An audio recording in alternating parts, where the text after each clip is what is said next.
어리석은 자의 실상 1절 보시겠습니다. 1절.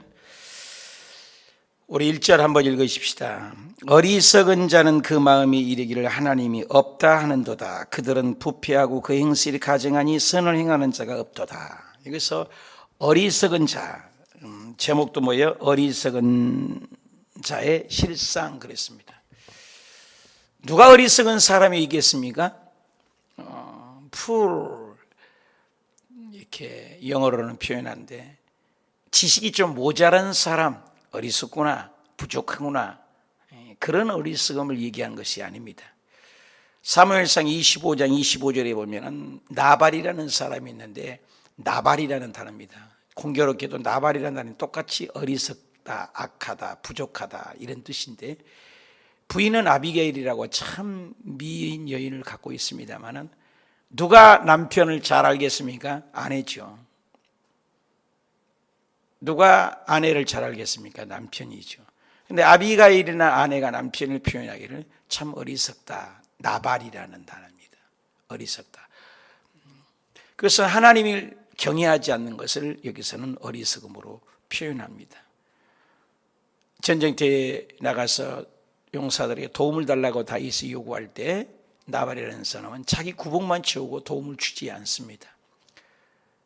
사울이 옳은지 다윗이 옳은지 분간을 못한 사람입니다. 무엇이 옳고 그름을 시세를 분별할 줄 모르는 사람. 지금 코로나가 와가지고 야단 법석인데 그걸 분리할 줄 모르는 사람. 이런 것을 어리석음. 어떤 것이 하나님의 뜻인지 모르는 사람.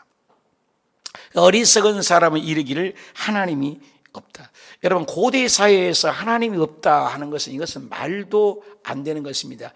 전부 신입니다. 달신, 해신, 또 지금 있는 임금의 신, 모든 것이 신사상이 굉장히 짙은 것이 고대 사회인 것입니다. 현대 사회야 유물론 또 무신론자들이 많습니다만 고대 사회에서는 도대체 신인식이 많은 시대에 하나님이, 특히 유대인들에게 하나님에 대한 신인식은 대단한 것입니다. 그런데 어리석은 하나님이 없다, 안 보이니까 없다. 오늘날도 우리가 많은 사람들의 접근해 보면 그냥 된반이 할 수 있습니다. 하나님에 대한 얘기를 하면 깡그리 하나님을 없고 그 기초가 하나님이 없는 것이죠. 내 마음대로 사는 것이죠. 마태복음의 7장에 보면 우리 예수님께서 산상수훈할 때 7장 마지막 절에 보면 어리석은 자가 뭐예요? 어디다가 집을 짓는 거 똑같아요. 그런데 어느 때 진짜 집, 가짜 집을 알 수 있습니까? 홍수가 나고 폭풍우가 불어칠 때 모래 위에 지은 집 다 무너지게 되는 것이죠. 분간을 못하는 것이죠. 근본이 잘못됐다는 것입니다. 범사의 그를 인정하라. 그러면 그가 너를 축복하리라. 범사의 그를 인정하는 사람. 그래서 어떤 사람하고 대화해보면 도대체 하나님의 바늘구멍 하나도 들어갈 데가 없습니다. 철저한 자기 신본주의입니다. 자기밖에 모릅니다. 자기 가정밖에 모릅니다. 코로나 가운데도 자기밖에 모르는 거예요. 하나님에 대한 인식이 없습니다. 근데 하나님은 우리에게 하나님을 드러내라. 너는 빛의 자녀다. 의와 진리와 거룩함의 옷을 입혀 드러내라는 것입니다. 어리석은 자는 그 근본이 잘못되어서 어떤 사람은 철저하게 자기 중심입니다. 하나님이 전혀 없어요. 얘기를 해봐도 없어요. 그 기본이 잘못된 거죠. 여기는 바로 그 어리석음을 얘기합니다. 하나님이 없는 거예요. 삶 속에 하나님이 없는 것처럼 삽니다. 어린아이들이 잘못을 하면은 아빠에게 혼나고 엄마에게 혼나니까 말이에요. 엄마 아빠가 없었으면 좋겠어요. 왜? 자기 죄 때문에, 두렵 때문에. 여기 나옵니다. 두렵기 때문에. 두려워요. 엄마 아빠 오면 자기 잘못이, 죄가 드러날까 봐, 잘못했기 때문에. 그렇기 때문에 오늘날에서 하나님이 없다. 이 유물론이죠. 보이는 걸 알죠. 니체가 신은 죽었다. 그 사건 이후로 신이 없다고 할 때 그 뒤로 스탈린이나 무솔리니나 수많은 악한 사람들이 드러납니다. 하나님이 없으면 바로 악이 들어옵니다. 사울 왕에게 하나님의 거룩한 신이 떠나는 순간 악신이 들어갔다고 얘기합니다. 빛이 있어야 합니다. 우리에게는 하나님의 빛의 자녀라고 합니다. 어리석은 그 사람의 마음에, 여러분 양심을 속일 수 있는 양심의 선언 얘기합니다. 양심을 선언해라. 아무도 보지 않아도 하나님의 신인식론을 있는 사람은 다른 거죠. 제가 베트남에 있을 때 가장 큰 특징 중에 하나가 우리 왕규성 장로님이라는 분, 훌륭한 분이 아주 도움으로 교회를 건축하게 됐습니다. 그 장로님이 사업을 합니다. 그 중고 자동차 부품을 해서 베트남에서 팔기 때문에 굉장한 부를 축적하고 잘 되어 갔습니다. 전국에 많은 지점들이 있었습니다. 근데 처음에는 되는 듯 싶던데 나중에는 자꾸 돈이 안 들어옵니다. 왜 안 들어오는지 이유를 모르겠습니다.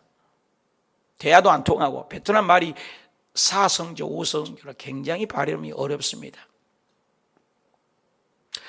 그래서 한 선교사님이 아이들을 영산, 우리 조영규 목사님이 영산 오기 때문에 영산신학교, 영산대학교, 영산대학원, 그래서 우리도 영산 학교를 지었습니다. 그래서 우리 한인과 원주민과 함께해서 베트남 사람들을 현지 복음화에서 그들에게 전도 폭발, 성경, 하나님의 말씀을 가르치기 시작해서 오중복음, 삼중축복을 가르쳐서 그들에게 복음을 전하도록 그들에게 교육을 시작했습니다. 그들이 이제 자랐습니다. 자랐기 때문에 베트남은 뭘 가져가고도요, 뭐 있는 거 가져가. 배급사회라 이 공산주의, 사회주의는 뭐 네 거, 내 거, 네 거 없어요. 그냥 막 갖다 써는 거예요. 경계성이 없습니다. 그런데 양심을 살리는 겁니다. 남의 것을 쓰는 것은 도둑이다. 남의 허락받게 쓰지 않는 것은 잘못이다. 이런 기본적인 것을 가르쳐 줬어요. 이 양심을 넣어준 거죠. 누가 보이지 않아도 하나님은 보고 계신다. CCTV로 이런 세상은 겉모양을 찍지만 하나님은 우리의 마음을 찍고 계시고 우리의 생각을 찍고 계신다. 생각부터 하나님은 이미 심판한다. 가룟 유다에게 그 생각에 예수하려는 생각을 넣었다. 가룟 유다의 마음에. 요한복음 13장 2절에 가룟 유다 예수의 마귀가 가룟 유다의 마음에 예수하려는 생각을 넣었다. 그러니까 생각부터 이미 잘못된 거다. 생각은 말을 낳고 말은 행동을 낳고 행동이 반복되면 그 운명이 달라진다. 운명이 달라진 것은 바로 생각보다. 그리고 우리 조영기 목사님이 4차원의 영성으로 꿈을 가져라, 믿음을 가져라. 말이 달라져야 된다. 이런 것을 강조를 합니다. 그 아이들에게 그렇게 신앙의 양심을 심어주니까 애들이 달라집니다. 정직해집니다. 베트남의 애들과 같이 왔습니다. 그 아이들을 우리 장로님에게 지점장들로 자꾸 발송해서 심었습니다. 그 뒤로부터 돈이 들어오기 시작합니다. 엄청난 정직함이 부자를 만들게 되었습니다. 속이는 거였죠. 그 안에는 양심이 살아있어야 돼요. 양심이 칼날처럼 살아있어야 합니다. 여러분, 믿음의 신앙의 양심이 기도를 많이 하고 성령이 충만하면 양심이 살면 어찌할 구가 나옵니다. 베드로가 외칠 때, 회개하라 외칠 때 그냥 회개하라 그 말 한마디에 그냥 칼로 도려내는 것은 자기 죄를 통곡하고 꼬꾸라지게 되는 것입니다. 제가 기도원에서 기도로 올라가면 3일째 금식하는데 세상줄을 끊고 폐렴에 걸려 죽을 병이 걸렸는데 3일 동안 그 금식을 하는 순간 어렸을 때부터 아주 지은 죄들을 생각지도 못한 죄들이 그림처럼 보면서 회개를 철저히 하고 방언이 터지고 변화되어 성령이 불고 그 이후로 제가 달라졌습니다. 하나님을 만나야 합니다. 환희의 체험을 해야 합니다. 그게 양심이 살리는 거예요. 하나님과 단절돼 버리기 때문에 하나님에 대해 없다고 하는 것입니다. 여러분, 하나님의 쓰신 사람들을 보십시오. 본 어게인, 거듭나입니다. 성령으로만이 가능합니다. 모세가 거듭나게 된 것은 하나님을 만났습니다. 호레산에서 불로 하나님을 만났어요. 만났기 때문에 그 인생이 뒤바뀌어지고 터닝 포인트가 된 것 아니겠습니까? 바울이 다메섹 도상에서 하나님을 만났어요. 죽었다고 여겼던 그 예수 그리스도를 만나서 그 인생이 완전히 송두리째 변화가 되는 것 아니겠습니까? 비록 농사를 지었도 기드원이 농사지르고 쟁기질하다가도 하나님을 만나니까 그 인생이 증명을 해서 양털이에 이슬이 오게 하고 안 오게 하고 그 증거를 통해 하나님을 신인식을 받고 그 인생이 사명을 갚는. 에스겔이 그랬습니다. 환상을 보고 하나님을 만나고 달라집니다. 이사야가 하나님을 체험하고 달라집니다. 모든 하나님에서는 하나님을 만나고 달립니다. 사기꾼 야곱도 야복강 나루트에서 씨름하면서 환절뼈가 부러질 정도로 하나님을 만나니까 그 인생이 완전히 터닝 포인트가 되고 제2의 인생이 되고 야곱 사기꾼이 이스라엘로 하나님과 겨루 이겼다는 승리자가 되는 것입니다. 하나님을 만나야 합니다. 천국에 가서 물어보십시오. 요셉이 하나님을 안 만났으면 그 굴에 남에게 형제간들에게 나쁜 일을 하고 굴에 들어갔을 때에 거기서 얼마나 깨졌겠습니까? 요셉이 하나님을 만나니까 달라집니다. 다니엘이 하나님을 만났습니다. 많은 믿음의 사람이 환희의 체험을 하고 인생이랍니다. 심지어 우리 주 예수 그리스도께서도 변한 산상에 올라가겠어. 과거에 엘리야와 모세를 만나 그 환희가 체험한 다음에 십자가를 질 수 있는 담대함이 생긴 것입니다. 하나님을 만나야 합니다. 하나님 만난 체험이 있기 때문에 어리석은 자는 이르기를 하나님이 없다. 그리고 그들은 양심이 죽었다. 마음이 죽었다. 그 행실이가니 성은을 행할 수가 없지요. 2절 여호와께서 하늘에서 인생을 굽어 살피자 지각이 있다. 지각이. 히브리서에는 영적인 사람은 지각을 판단해 지각을 사용해야 사건을 분별할 수 있고 분리할 수 있다는 것입니다. 하나님을 찾는가 보려 하신즉 다 치우쳐. 3절에 더러운 자가 되고 선을 행하는 자가 없으니 하나도 없다. 하나님이 없으니까 죄를 짓는 거죠. 빛이 떠나면 어둠이 있는 것처럼 하나님이 없다고 하면 죄를 짓죠.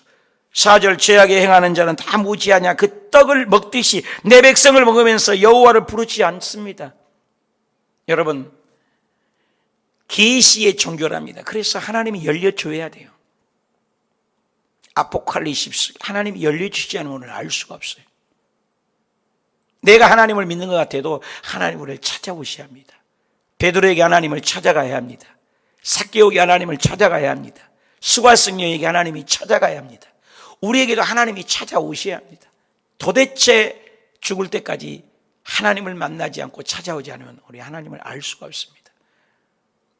일반 계시는 자연을 통해서도 깊이 신인식론이 있고 찾고자 하는 자는 찾게 됩니다. 구하라 찾을 것이요 찾으라 찾게 될 것이고 문을 두드리면 열리게 된다고 그랬습니다. 하나님을 찾고자 하는 마음 만나줍니다.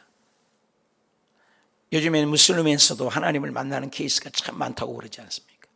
하나님을 만나야 하나님을 인지하게 되죠. 영안이 열립니다.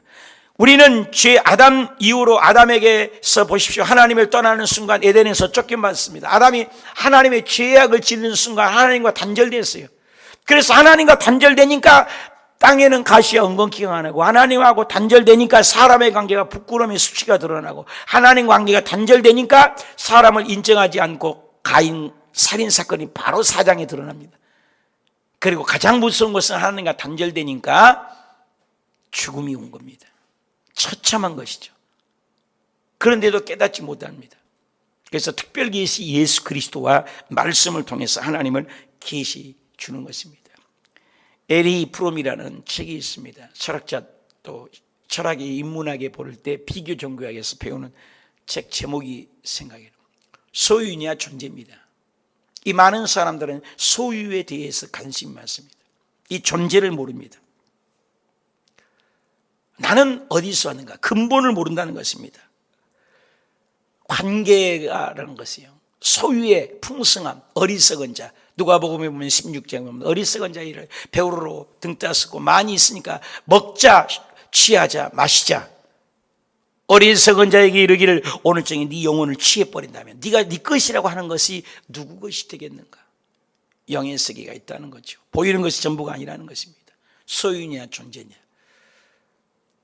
소유로 여러분 자동차 하나를 사고 집을 한 채를 샀는데 만날 때마다 10년 전에 만나고 20년 후에 만나도 만날 때마다 집 자랑하고 새 옷 자랑하면 어리석은 자랑입니다. 소유로 살기 때문에 그 인생에 어리석죠. 근데 그 사람의 관계 속에서 옛날의 추억을 얘기하고 20년 전에 만났을 때 30년에 만났을 때 어렸을 때 그 손꽃정 나눔했을 때 그 추억을 얘기하면 그 날로 새롭습니다. 만날 때마다 얘기해도 새롭습니다. 추억은 관계 속에 형성됩니다. 그러니까 하나님하고 깊은 신인식이 있는 사람은 달라요. 그러니까 하나님을 만남의 체험 스파크가 있어야 돼요. 창세기부터 계시록까지 끊임없이 하나님을 만나는 사람들의 기록이 된 게 성경 아니겠습니까? 하나님. 그래서 범사의 그를 인정하는 사람과 하나님을 인정하지 않는 사람은 완전히 다르죠. 나는 어떤 사람인가? 어리석은 사람, 나발 같은 사람. 보이는 것으로만 살아요. 도대체 죽은 후의 세상을 생각하지 않는 사람. 어리석은 사람이라고 얘기합니다. 근본을 모르는 사람. 5절 봅시다. 그러나 거기서 그들은 두려워하고 두려워했으니. 왜 두려움이 온다겠습니까? 하나님이 없으니까 두렵죠. 하나님은 의인의 세대에 계십니다. 의인의 세대, 의인 안에 있다는 것입니다. 세상 사람들이 야 하나님이 계시면 너 보여줘봐 그러면 내가 믿을게 그러면 하나님은 안 보인다 이렇게 우겼다지만 하는데 그들이 진정 원하는 질문은 너를 통해서 하나님이 살아계심을 보여줘봐라. 오늘날 여러분 교회에서 지금 코로나가 확진되는데 나는 하나님을 믿는다고 해서 사람들이 모여서 텔레비전에 부끄러운 얘기가 드러납니다. 저는 그건 잘못됐다고 했죠. 우리가 지킬 것은 지켜야 합니다. 정부 방역수칙 지켜야 돼요. 여러분 하나님 믿는다고 해서 지금 우리가 하나님이 완전히 지킨다고 자연법칙을 초월해서 지킬 수도 있지만 지금 그럽니까? 교회들이 막 100명 이상 모여버리고 20명 이상 모여버리니까 확진이 나타나니 얼마나 수출해. 그게 세상 사람들을 보기에 하나님의 살아계신 거냐 이거예요. 아니라는 거죠. 지킬 건 지켜야 된다는 거죠. 우리 교회도 정확한 것을 지키잖아요. 거리를 지키고 20명 제한을 주고 또 3단계 올라가면 또 그에 대한 지킬 것이죠. 여의도 순복음 교회가 그래도 인정받는 것은 철저하게 지킨 겁니다. 지키다가 걸리면 어쩔 수 없지만 지킬 건 지켜야죠. 근데 세상 사람들 보기에서 도대체 세상에 보이는 법도 지키지 않는데 너희들이 어떻게 하나님을 믿느냐? 기독교에 박해하면 안 되겠지만 전 세계가 지금 야단인데 하나님이 계신다고 무조건 예배드리고 소금물을 뿌려버리고 몰상식한 일을 했을 때 과연 하나님이 살아계신다고 우리를 볼 때 믿겠냐? 빛과 소금이라는 게 뭐냐 이 말이에요. 우리는 지킬 건 지켜야 돼요. 자연을 통해서도 우리의 삶 속에서 여기 의인의 세대에 계십니다. 의인이 누구입니까? 예수 믿는 사람이 의인 아닙니까? 의인은 뭐예요? 세상의 법을 더 사랑해야 지켜줘야 돼요. 굉장히 중요하다고 봅니다. 그들은 두려웠으니 하나님은 의인의 세대에 계십니다. 믿는 사람들의 뭔가 다르길 원한다는 거예요. 세상 사람 우리에게 자꾸 손가락질하고 그 이유는 예수 믿는 사람이 뭔가 좀 다르기를 원한다는 거예요. 더 잘 지키기를 원한다는 거예요. 난 이게 굉장히 중요하다고 봅니다. 그래서 이번에 코로나19 왔을 때도 우리는 지킬 것은 지켜야 돼요. 지킬 건 지켜야 돼요. 6절 너희가 가난한 자의 계획을 부끄럽게 하나 오직 여호와는 그의 피난처가 되신다. 누가 피난처가 돼요? 가난한 자의 계획을 부끄럽게 해요. 가난한 자는 뭐예요? 심령이 가난한 자가 마음이 청결한 자가 마태복음에 하나님을 볼 것이다. 마음이 가난한 자는 하나님 없이는 못 산다는 그런 사람입니다. 이 사람들이 그 계획을 부끄럽게 하나 오직 여호와는 그의 피난처가 돼요. 그 가난한 자의 피난처가 돼요. 하나님 없이는 나는 못 산다는 그 고백이 있는 사람. 그러나 하나님 나는 없이도 산다. 이 거역하는 사람들에게는 하나님이 그들에게 오히려 부끄럽게 만든답니다. 무명한 자를 들어서 유명한 자를 부끄럽게 하고 없는 자를 들어 사용해서 있는 자를 부끄럽게 하고 지식이 없는 자를 사용해서 지식이 있는 자를 부끄럽게 하시는 것이 하나님이라는 거예요. 그래서 가난한 자, 세상 사람들에게는 물질의 가난이 아닙니다. 삶 속의 가난이 하나님 없이 못 산다는 거 얼마나 어리석게 보입니까? 돈 없으면 돈 벌어야 되는데 하나님께 눈물을 흘리게 하고 죄 지었으면 잘못했다고 했는데 하나님께 가서 엎드려 기도하고 얼마 전에 대통령이 하나님 앞에 엎드렸을 때에 신문에 방송이 납니다. 어떻게 그럴 수가 있나 여러 가지 얘기가 났지만 여러분 진짜 하나님 앞에 무릎 꿇을 수 있는 대통령이라면 더 얼마나 하나님이 으뜸으로 사용하시지 않겠습니까? 다윗이 훌륭하고 사울이 버림받은 이유는 간단하지 않습니까? 사울은 하나님을 인정하지 않은 거잖아요. 범사에. 그러나 다윗은 범사에 전쟁을 나가도 무엇을 해도 하나님을 인정했거든요. 우리가 하나님을 인정하느냐? 일시적인 삶 부끄러워하고 하나님을 찾지도 부르지도 않는 사람, 이런 사람이죠. 그러나 가난한 사람은 심령이 가난하기 때문에 큰일이든 적은든 하나님 주님이 도움이 없으면 나는 살 수 없습니다. 코로나 가운데 하나님의 도움이 필요합니다. 새벽에도 하나님, 낮에도 하나님이 남 도움입니다 라고 기도하는 자에게 하나님은 그의 피난처가 되시고 7절에 어떻게 해요? 이스라엘의 구원의 시온에서 나오기를 원하시는 도다. 여호와께서 그 백성을 포로된 자에게 돌이키실 때에 야곱이 즐거워하고 이스라엘에 기뻐하시리로다. 기록된 바 의인은 없나니 하나도 없다. 깨닫는 자도 없고 하나님을 찾는 자도 없고 다 치우쳐 하나님께 다 무익하게 된다고 했습니다. 허무성. 진짜 하나님을 믿는 사람은 범사에 가난하고 관계입니다. 정리합니다. 하나님의 살아계신 사람은 하나님의 관계하는 겁니다. 하나님이 없는 자는 소유로 사는 사람입니다. 하나님이 있는 사람은 어떤 삶을 통해서 하나님하고 관계하고 공간 속에서도 하나님을 인정하는 사람입니다. 그리고 가난해도 하나님에 대한 가난함, 하나님에 대한 찾는 갈망함, 이 사람을 통해서 하나님은 범사에 그를 통해서 하나님을 드러내는 겁니다. 오늘도 우리의 삶 속에 하나님을 드러내게 하옵소서. 코로나 가운데도 하나님의 살아계심을 보이게 하옵소서. 여러분, 초대교회가 훌륭한 이유는 오늘 사자밥이 되고 내일 톱으로 켜주고 가도 하나님을 거역하지 않았어요. 스데반 집사 하나님을 보면서 죽어가면서도 얼굴이 밝은 거예요. 와, 과연 하나님이 살아계시다. 하나님이 살아계시지 않고 죽음 앞에서 저렇게 담대할 수가 있는가? 우리가 하나님의 살아계심을 드러내기를 원하는 거예요. 세상 사람들은 우리를 통해서 하나님의 살아계심을 보기를 원합니다. 오늘도 그런 신앙으로 하나님이 없는 것처럼 살지 말고 누가 보든 보지 않든 하나님 살아계심을 보여주는 하나님과 관계에 있는 믿음의 일꾼들이 다 되실 때 하나님은 그들에게 기쁨이 되고 뭐라겠어요? 그의 피난처가 되고 그리고 악인들의 계획을 부끄럽게 만드신 하나님만이 우리의 왕이요 우리의 통치자로 인정하는 것. 그래서 다윗이 범사에 하나님을 인정했잖아요. 그걸 인정하니까 전쟁 나갈 때마다 승리하는 거예요. 사울은 그렇지 않았어요. 하나님을 거역한 거죠.